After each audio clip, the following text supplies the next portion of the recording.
खुशखबरी लेकर यीशु आया। 2000 साल पहले गडरिये आग फेंक रहे थे, भेड़े चरा रहे थे और फरिश्ते उनके ऊपर आए और उन्होंने कहा डरो मत, आज दाऊद के नगर में एक उद्धारकर्ता पैदा हुआ है और यही मसीह प्रभु है। और ये सुसमाचार सारी मनुष्य जाति के लिए है, सारी मनुष्य जाति के लिए, किसी एक जात, एक धर्म, एक देश के लिए नहीं, सारी मनुष्य जाति के लिए ये खुशखबरी है कि डरो मत, अब तुम्हें अपना अनंत काल का जीवन नरक में बिताने की जरूरत नहीं।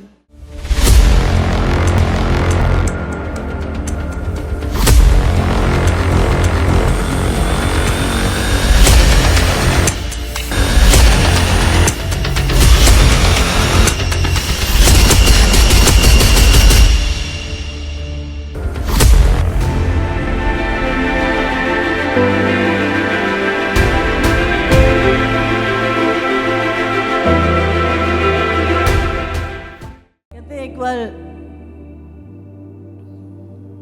जो दुनिया का सबसे दिमागदार व्यक्ति जिसको माना जाता है, आइंस्टीन, जब कहते हैं एक बार जवाहरलाल नेहरू वहाँ पर गए, जब वो अपनी अमेरिका की यात्रा पे थे, तो उन्होंने इच्छा जताई कि मैं उस सबसे दिमाग वाले व्यक्ति से मिलना चाहता हूँ, जिसका सबसे बड़ा मस्तिष्क, सबसे ज़्यादा दिमाग।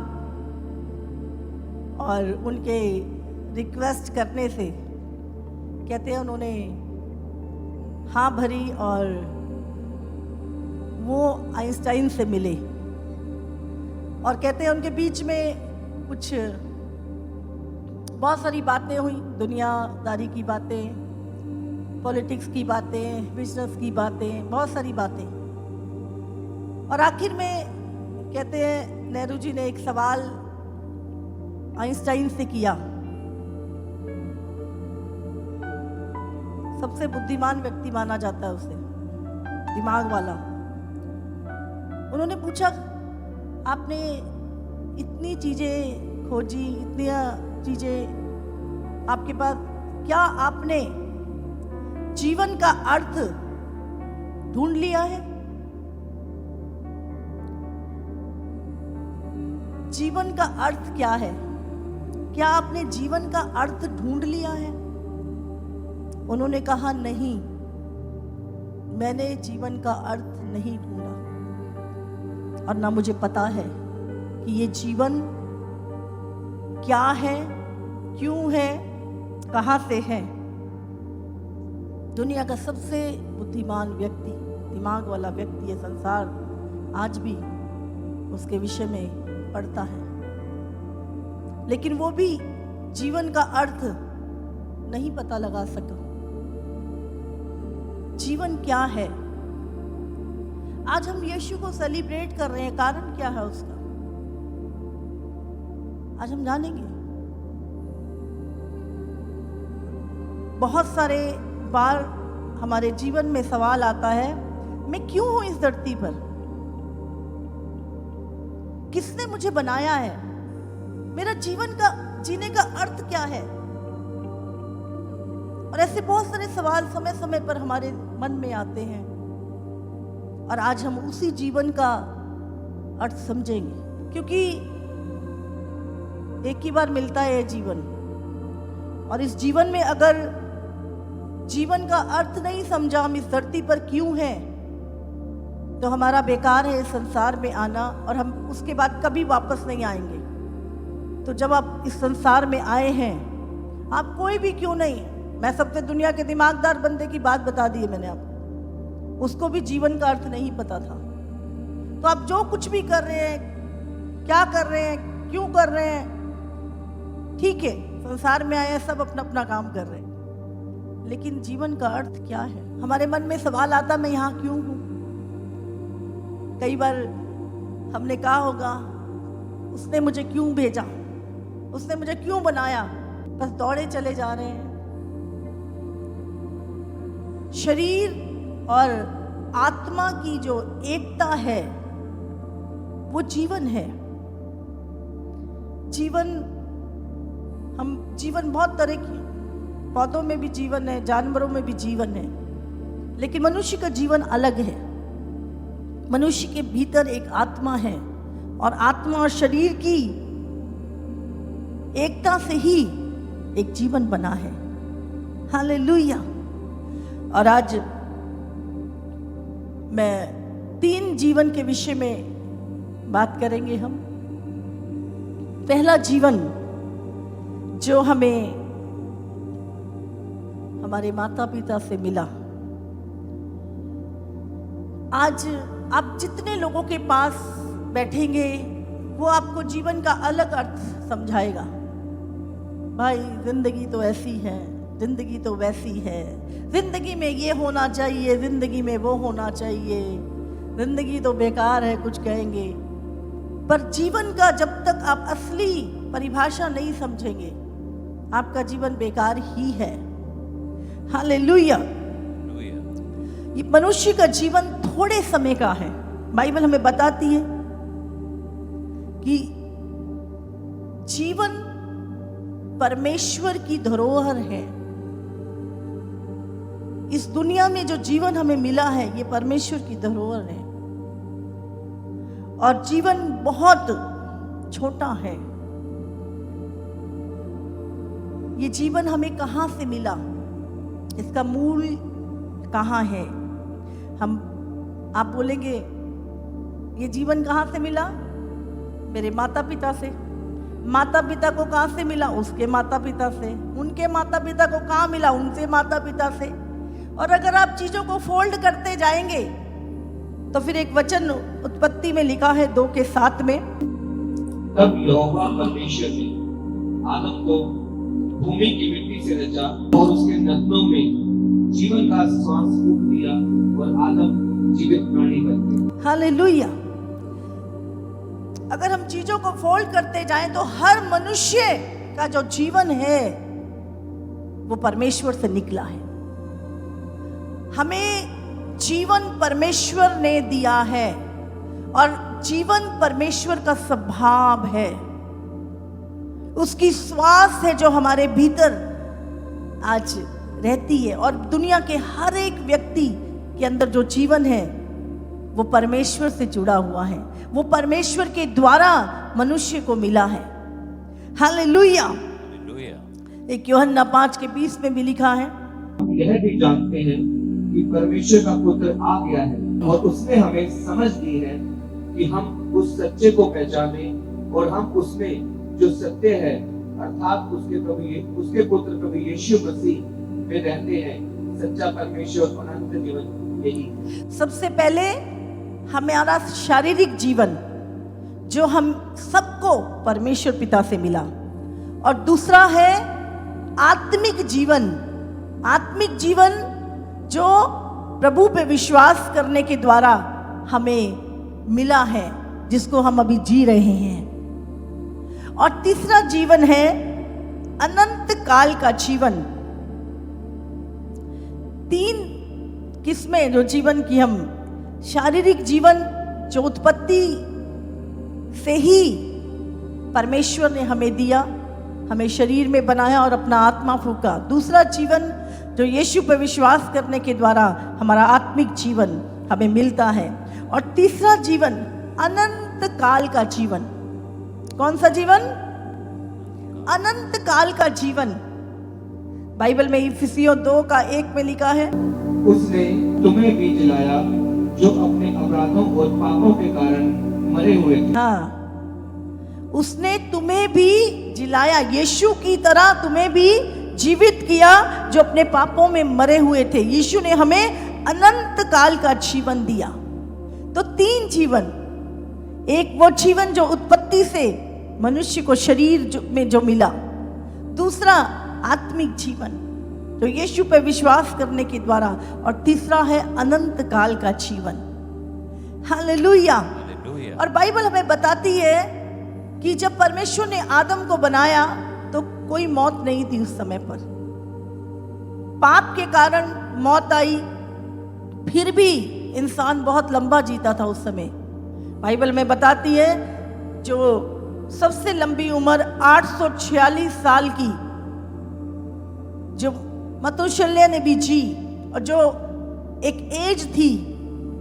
उसके बाद जल प्रलय आया नूह के समय पर, और पूरी पृथ्वी पर सारी मनुष्य जाति खत्म हो गई, केवल नूह और उसका परिवार बचा। उस समय की अगर हम आयु देखें बाइबल में तो 393 साल तक लोग जिया करते थे इस पृथ्वी पर। और उसके बाद भजन संहिता 90 उसके 10 में लिखा है, मनुष्य की एज जो जीवन है वो छोटा होता गया, शारीरिक जीवन। और अब इंसान की उम्र जो लास्ट में प्रभु ने वचन बताता है हमें, आयु के वर्ष 70 तो होते हैं, और चाहे बल के कारण 80 वर्ष भी हो जाएं, तो भी उनका घमंड केवल कष्ट और शोक है। वह जल्दी कट जाती और हम रह जाते। क्या लिखा है यहाँ पर? तो भी मनुष्य का जीवन क्या है? 70 साल, बल के कारण 80 साल, और वो भी पूरा क्या है? तो भी उनका घमंड केवल कष्ट और शोक ही शोक है, वो जल्दी कट जाती है। हाँ, और हम जाते रहते हैं, हम जाते रहते हैं। कोई मनुष्य नहीं है इस संसार में जो शरीर में परमानेंट यहाँ पे रह रहा है। बड़े से बड़े फिल्म स्टार, बड़े से बड़े पॉलिटिशियन, बड़े से बड़े राजा, हाँ, जिनके पास सोने के भंडार थे, जिनके पास जो वो चाहते थे वो करते थे, तो भी वो चले गए। जब इंसान 50 साल से ऊपर हो जाता है ना, फिर वो सोचने लगता है थोड़ा सा। जब 60 साल से ऊपर हो जाता है ना, 60 साल की उम्र में इंसान कहता है, ले जिंदगी तो निकल गई, क्या करा। जो कुछ भी करा होता है वो व्यर्थ हो जाता है मनुष्य का। याकूब 4 का 13 से हम 15 अगर पढ़े, तुम जो यह कहते हो आज या कल हम किसी और नगर में जाकर वहाँ 1 वर्ष बिताएंगे, व्यापार करके लाभ कमाएंगे। मनुष्य योजनाएं तो बहुत बनाता है, मैं ये कर दूंगा, मैं वो कर दूंगा, मैं ये कमा लूंगा, मैं वहां चला जाऊंगा, मैं ऐसा। लेकिन बाइबल क्या कहती है? तुम जानते ही नहीं कल क्या होगा। जानते हो कल कौन सा भूचाल आने वाला है? जानते हैं हम? कल प्रभु आ जाए, जानते हैं हम? तुम्हारी योजनाएं रह जाएंगी यहीं पे। हाँ, सुन तो लो, तुम्हारा जीवन है ही क्या? तुम तो भाप के समान हो, जो थोड़ी देर दिखाई देती है लोप हो जाती है। मनुष्य का जीवन क्या है? भाप के समान। अरे मैं परसों तो उसको मिला था, वो कैसे चला गया? वो तो बिल्कुल ठीक था। है ही क्या मनुष्य का जीवन? इंसान मंच पे बड़ी अकड़ के एक रंगमंच पे रोल करता है, उसके बाद वो कभी दिखाई नहीं देता। मनुष्य का जीवन है ही क्या? मनुष्य अकड़ में फिरता है, मैं पता नहीं क्या हूं, क्या कर दूंगा। लेकिन बाइबल कहती है मनुष्य का जीवन भाप के समान है, जो एक समय पे उड़ती हुई दिखाई देती है, और क्या होता है? उसके बाद वो लोप हो जाती है। ये प्रभु का वचन कहता है। अय्यूब 7 का 1। क्या मनुष्य को पृथ्वी पर कठिन सेवा करनी नहीं पड़ती? क्या उसके दिन मजदूर कैसे नहीं होते? ये काम वो काम, ये दुनिया में आए तो करेंगे, तो क्या है, सारा दिन ऐसा लगता है एक मजदूर के समान हम सेवा करते रहते हैं। यीशु मसीह ने जब वो इस धरती पर था, उसे अपनी मृत्यु के विषय में पहले ही बता दिया था, मैं पापियों के हाथ पकड़वाया जाऊंगा, मारा जाऊंगा, गाड़ा जाऊंगा और तीसरे दिन जी उठूंगा। वो पहले से तैयार था उस मृत्यु के लिए, उस जीवन में पहुंचने के लिए और हमें पहुंचाने के लिए वो पहले से तैयार था। इसीलिए जीवन का अर्थ हमें समझना जरूरी है। भजन संहिता 73 उसका 20। जैसे जागने हरा सपन को तुझ जानता है, ऐसे ही हे प्रभु जब तू उठेगा तब उनको छाया सा समझकर तुझ जाने। सपन में ऐसा लगता है पता नहीं कितना लंबा हम पता नहीं कहाँ गए थे, लेकिन वो क्या है, कुछ सेकंड का होता है, और उसके बाद हम जागते हैं और वो खत्म हो जाता है। ऐसे ही प्रभु कहता है मनुष्य का जीवन है, जो हमें दिखाई दे रहा है सब कुछ ऐसा लग रहा है रियल है। जब सपना हम देखते हैं, सपने में सारी चीजें क्या लगती हैं, बिल्कुल रियल लगती हैं। हाँ, कई बार तुम्हारे हाथ पैर भी हिलने लग जाते हैं, कई बार लगता है पानी में डूब रहे, कई बार कुछ ऐसी चीजें होती हैं हम एकदम डर के उठते हैं, ऐसा लगता है बिल्कुल रियल है। बाइबल कहती है मनुष्य का जीवन भी एक सपने के समान है, क्षणिक मात्र। आगे सभोपदेशक 6:12, क्योंकि मनुष्य के क्षणिक व्यर्थ जीवन में जो वह परछाई के समान बिताता है, कौन जानता है कि उसके लिए क्या अच्छा है। क्योंकि मनुष्य को कौन बता सकता है कि उसके बाद दुनिया में क्या होगा। किसी की परछाई देख के बता सकते हैं कि वो क्या है? नहीं। मनुष्य का जीवन एक परछाई के समान है, उसको समझ नहीं आ रही वो है क्या। कौन जानता है कि उसके लिए अच्छा क्या है? हमें जानना जरूरी है कि मनुष्य के लिए अच्छा क्या है। आज सिर्फ अच्छी बिरयानी खा लेना या अच्छे कपड़े पहन लेना या अच्छी एक जॉब हो जाना, यही जीवन नहीं है। मनुष्य के लिए क्या अच्छा है उसे जानना जरूरी है, क्योंकि मनुष्य को कौन बता सकता है कि उसके बाद दुनिया में क्या होगा। वो तो आया चला गया अपना रोल पूरा करके, उसके बाद दुनिया में क्या होगा कौन बता सकता। लेकिन एक है जो बताएगा। बाइबल में लिखा है राजा सुलेमान, जो दुनिया का सबसे अमीर राजा था, जिसने परमेश्वर के भवन को बनाया, जिसको परमेश्वर ने 2 बार दर्शन दिया, जो दुनिया का सबसे बुद्धिमान राजा था। आप जानते हैं वो राजा ने अपने जीवन में इस बात का अर्थ समझने के लिए कि मनुष्य के लिए क्या अच्छा है, अपनी पूरी जिंदगी लगा दी। उसने वो सारी चीजें करके देखी। उसने बड़े बड़े महल बनाए, बड़े बड़े बाग बगीचे लगाए, उसने दुनिया के हीरे सोना चांदी जो कुछ भी था उसके बड़े बड़े संग्रह, बड़ा बड़ा भंडार इकट्ठे किए।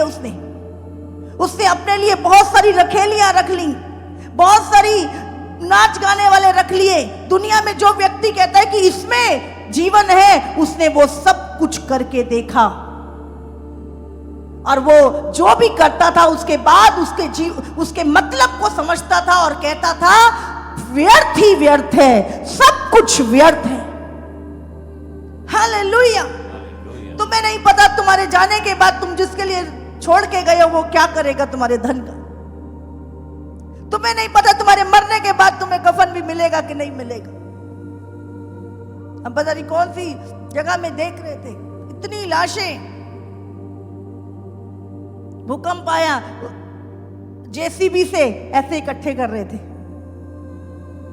अच्छी तरह तुम्हारा क्रियाक्रम भी होगा कि नहीं तुम नहीं जानते। इसीलिए जीवन को अर्थ समझ लो, जरूरी है। आज जब आप यहां पर आए हो, आपको जानना है प्रभु क्या सिखाता है, परमेश्वर हमें क्यों हम आज आनंदित हैं, क्योंकि हम जीवन का अर्थ समझ चुके हैं। वही लोग आनंदित रह सकते हैं जीवन में जो जीवन का अर्थ समझ चुके हैं, बाकी सब दुखी रहेंगे। इसीलिए आज हमारे पास हो सकता है संसार की कोई चीज भी ना हो, लेकिन हम अंदर से इतने आनंदित हैं, हम हमारे जितना कोई आनंदित नहीं है दुनिया में, क्योंकि हम जीवन का अर्थ समझ चुके हैं। हालेलुया। और वही अर्थ आज परमेश्वर आपको समझाना चाहता है। भजन संहिता 90 उसका 9, क्योंकि हमारे सब दिन तेरे क्रोध में बीत जाते हैं। हम अपने वर्ष शब्द के समान बिताते हैं। हमारे वर्ष परमेश्वर के क्रोध में बीत जाते हैं, क्योंकि हम दिन भर अनाज्ञाकारिता, दिन भर पाप, दिन भर लालच, दिन भर गलत सोच के साथ जीते और हमारा जीवन परमेश्वर से दूर उसके क्रोध में बीत जाता है। 2 शमूएल 14 का 14, हमको तो मरना ही है और हम भूमि पर गिरे हुए जल के समान ठहरेंगे, जो फिर उठाया नहीं जाता, तो भी परमेश्वर प्राण नहीं लेता, वरन ऐसी युक्ति करता है कि वो निकाला हुआ उसके पास से निकाला हुआ ना रहे। बाइबल कहती है मनुष्य का शरीर मिट्टी में, लेकिन उसका आत्मा परमेश्वर के पास लौट जाता है।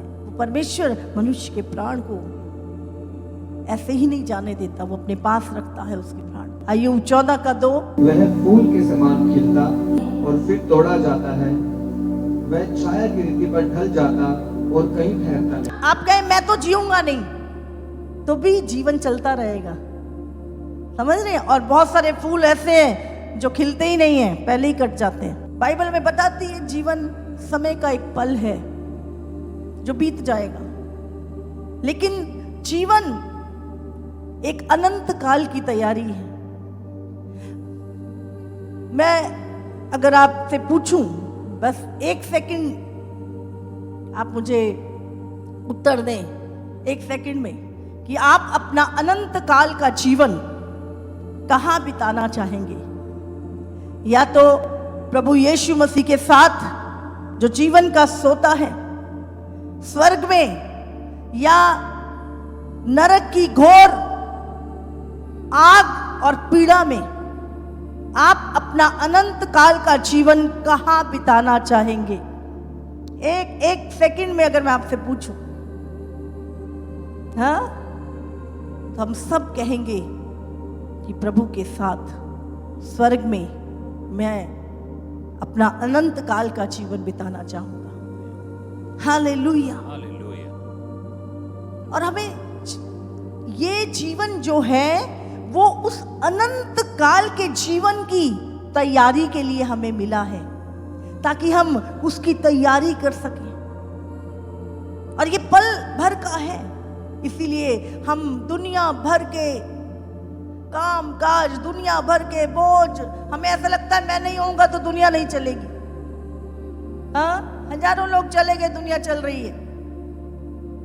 तो अपने जीवन में पूरी दुनिया के बोझ ना, एक बार अपने बारे में भी सोच लें कि मैं अपना अनंत काल का जीवन कहाँ बिताऊंगा। बाइबल में बताती है कि मनुष्य का जीवन एक यात्री के समान है।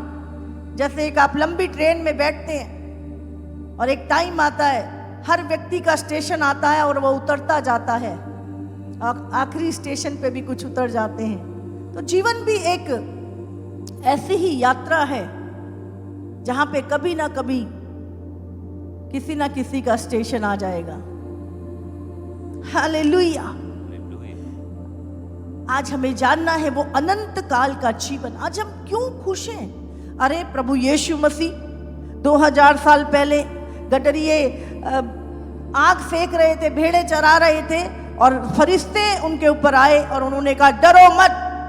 आज दाऊद के नगर में एक उद्धारकर्ता पैदा हुआ है और यही मसीह प्रभु है। और ये सुसमाचार सारी मनुष्य जाति के लिए है, सारी मनुष्य जाति के लिए, किसी एक जात, एक धर्म, एक देश के लिए नहीं, सारी मनुष्य जाति के लिए ये खुशखबरी है कि डरो मत, अब तुम्हें अपना अनंत काल का जीवन नरक में बिताने की जरूरत नहीं है। ये खुशखबरी लेकर यीशु आया। यीशु मसीह 30 साल की उम्र में उसने सेवा शुरू करी। 3.5 साल केवल उसने परमेश्वर के राज्य के विषय में हमें बताया।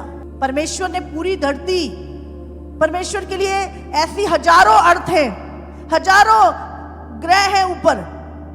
तो प्रभु के लिए धरती आपके लिए बटी हुई है। कुछ समय पहले पाकिस्तान भी इंडिया का पार्ट था, बांग्लादेश भी इंडिया का पार्ट था, नेपाल भी, 127 प्रांत थे इंडिया के, बाइबल में लिखा है। तो ये जो संसार के बंटवारे हुए, तो मनों के बंटवारे कर दिए इंसान ने, लेकिन परमेश्वर एक है और वो मनुष्य को एक ही दृष्टि से देखता है।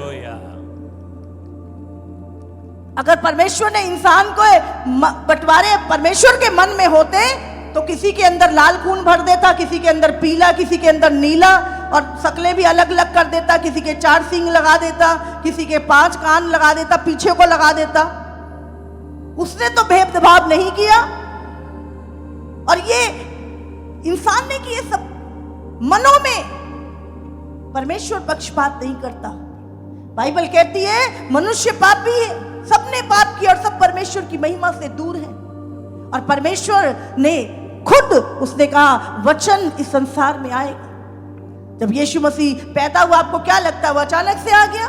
जो वहां पे साइंटिस्ट लोग खोज चुके हैं, बाइबल की एक एक जगह उस जगह आज भी मौजूद है। वहां पर वो गत्समनी का बाग जहां पे यीशु मसीह ने प्रार्थना की, वो पत्थर जहां पे यीशु मसीह ने प्रार्थना की, जहां पे यीशु का जन्म हुआ, बैतलहम जो फिलिस्तीन के अंदर था, आज भी वो सारी चीजें संजोई हुई हैं। वो पत्थर, वो गुफाएं, वो सब कुछ वैसा का वैसा है। और ये कोई ऐसी घटनाएं नहीं है, और वो पश्चिम देश नहीं है, वो अंग्रेजों का देश नहीं है। बहुतों ने यहूदी कौम को मिटाने की कोशिश की, बहुतों ने परमेश्वर के नाम को मिटाने की कोशिश की, लेकिन वो कर नहीं सके, क्योंकि जीवन कभी नाश नहीं हो सकता और यीशु मसीह जीवन है। यीशु ने मरियम को बोला, मैं ही पुनरुत्थान और जीवन हूं। Hallelujah, hallelujah. हम वहां पर एक म्यूजियम बना हुआ था जहां पे हिटलर ने 60 लाख यहूदियों को मारा, 60 लाख, और उनके जूते, वहां पे बहुत सारी स्क्रीन्स को हम देख रहे थे जिनमें बुरी तरह उनको प्रताड़ित किया जा रहा था। उनकी वो फटे हुए बैग, वो अटैची, वो सारी वस्तुएं वहां पर 60 लाख, और उसके अंदर ऐसी दुष्ट आत्मा थी, वो कहता था मैं इस कौम को मिटा दूंगा। लेकिन क्योंकि परमेश्वर, उनका परमेश्वर मालिक है, आज 2000 साल बाद फिर से वो देश उठ के खड़ा हो गया। हालेलुया। जिसकी ओर परमेश्वर है उसका सामना कौन कर सकता है? आमीन। आज मसीहत को कितनी कुर्बानियों की बात करोगे? करोड़ों कुर्बानियां मसीहत में दी गई हैं अपने विश्वास के कारण। जब बड़े बड़े राजा नीरो ऐसी सजाएं देते थे मसीहों को, जिंदा चिनवा देते थे, और मोमबत्ती की जगह उनकी बॉडी जलाई जाती थी और उसमें राजा नाच देखा करता था। भूखे शेरों के सामने मसीहों को डाल दिया जाता था, पर उन्होंने अपने विश्वास का इनकार नहीं किया। करोड़ों कुर्बानियां, एक और दो नहीं, करोड़ों लोगों को मसीह के विश्वास के, कि तुमने मसीह पे क्यों विश्वास किया है, मार दिया गया। लेकिन आज भी मसीह जिंदा है और बढ़ता जा रहा है, क्योंकि जीवन को कोई मिटा नहीं सकता। Hallelujah, hallelujah, hallelujah. अरे बुराई को मिटाओ, अंधकार को मिटाओ, ज्योति को क्यों मिटाते हो? जब बुरे थे तब सब आदर करते थे, सब पूछते थे, जब अच्छे बन गए सबने छोड़ दिया, क्योंकि बुराई अच्छाई से अपने आप अलग हो जाती है। हाले ज्योति अंधकार से अपने आप अलग हो जाती है। हाँ? आज मसीह लोग क्या कर रहे हैं? ढोल की छेना लेके हालेलुया हालेलुया गा रहे हैं, ना पाप कर रहे और ना नशों में हैं, और पाप भी छोड़ दिया, अच्छा जीवन बिता रहे हैं। और भाई क्यों बिता रहे हो? हाँ, क्या यीशु मसीह ने तुम्हारा क्या? अरे जानो, कहते हैं एक बार एक संगठन ने एक व्यक्ति को बाइबल दी, वो भी उन्हीं की, वो मसीह विरोधी व्यक्ति था, और उन्होंने कहा इस बाइबल को गलत साबित करो। वो व्यक्ति कहता नहीं नहीं, ये तो हराम है, मैं इसको हाथ नहीं लगा सकता, मेरा खुदा मुझे कभी माफ नहीं करेगा। उसने बोला हम कौन सा तुझे कह रहे हैं, तू इसको पढ़ सजा से, इसके विरोध में तुम्हें काम करना, और इसमें से गलत चीजों को निकाल के इसके विरोध में हम काम करेंगे, हम गलत साबित करेंगे इस वचन को। और उसने वो बाइबल ली और वो किसी और उसको मानता था, उसने वहां पे रख दी। उसने कहा मैं हाथ नहीं लगाऊंगा।